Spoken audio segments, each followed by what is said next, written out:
The other day, I had this random thought pop into my head. I was thinking, oh God, I remember when I used to play the game The Sims. Have you guys played The Sims before? I used to play The Sims quite a bit growing up on the computer, like on the family computer. You'd get The Sims up. And one of my favorite things to do on The Sims was go on creative mode. And that's the mode on Sims where they kind of give you all the money in the game. It's kind of like unlimited resources. So I would build like ridiculously huge mansions because they give you like a huge plot of land. You've got unlimited resources to build stuff. So I would have like 25 bedroom houses with like plasmas on every screen. You could have like 6 kitchens, swimming pools, pool tables in every room. I would just go nuts and make like the bougiest house possible. But the problem with playing on this mode is it would get so boring so quickly because basically you have everything that you would ever need in the game. So yeah, I'd get bored quickly. And every time I'd find myself doing the same thing. And I reckon you've probably done this too if you've played on creative mode on The Sims. You would start causing trouble for your Sims. So you'd make them like forget to have a bath so they'd get stinky and make those funny noises. You would accidentally set fires in the house. You'd make them get stuck in the swimming pool. All kinds of like problems, because that's the only way it would be fun at that stage on creative mode, by causing problems. And I was thinking about this the other day, and I was like, Justin, The Sims actually taught you something about life. It's that we need shit to go wrong. We need problems in our life to happen. So it sounds kind of crazy to say, but The Sims really taught me that without the bad times in life, there are no good times.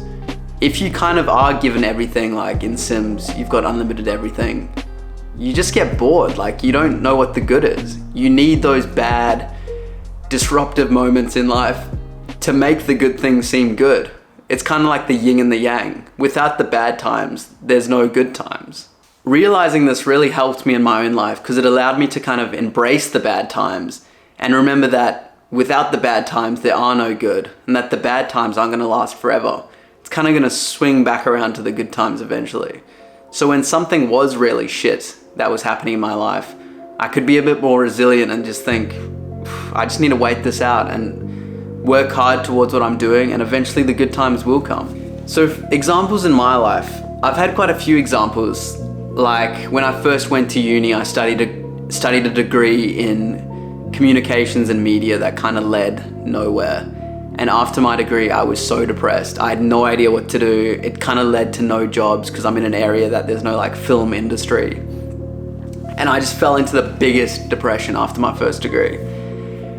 But after like 6 months, I found my way again. I ended up going back and studying, and it was the best thing that ever happened to me because I finally found something that I really enjoyed. There were jobs available, and yeah, it kind of highlighted that without like having that moment where like I was depressed, I didn't know what to do, it wouldn't have allowed me to appreciate when I did find the career that was for me, the bad times and the good times. Also like in relationships, when you've had like a dating history and you've had some really like shocking relationships and been depressed through like breakups and you've had like tough times. And then eventually when you find that right person, it's the good times and you appreciate it so much more because you've been through all the bullshit before. It's amazing. It kind of like really contrasts the two. And even like, I drive a real shitbox old Toyota 2002 Corolla. And recently, like for the last 2 years, the radio's been broken. I know, like in 2023, like the best thing on the car was the radio, and I loved listening to the radio and like cruising along the coast. And finally I've got the car serviced and the radio's working again. And I appreciate having that radio so much more now because I haven't had it for like 2 years. And it sounds like first world problems, but without like the bad times of not having a radio, I wouldn't be able to appreciate how good it is now that I can listen to music in the car.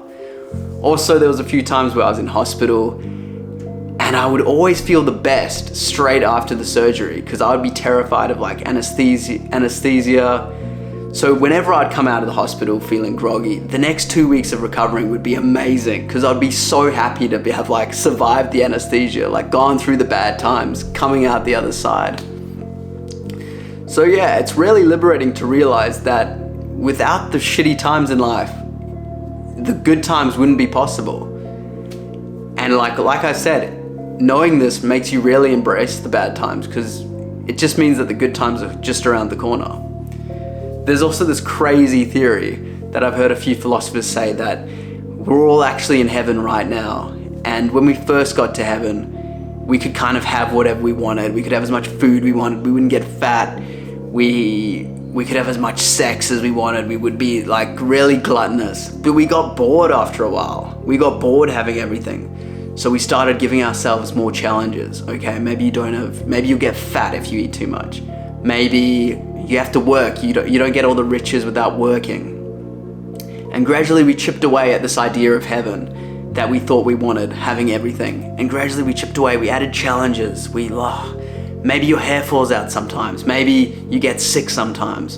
And then eventually we got to the point where we are now, where there's so many bad things, but so many amazing things in life that are counterbalanced by each other. Because like I said, without those bad times, we don't appreciate the good.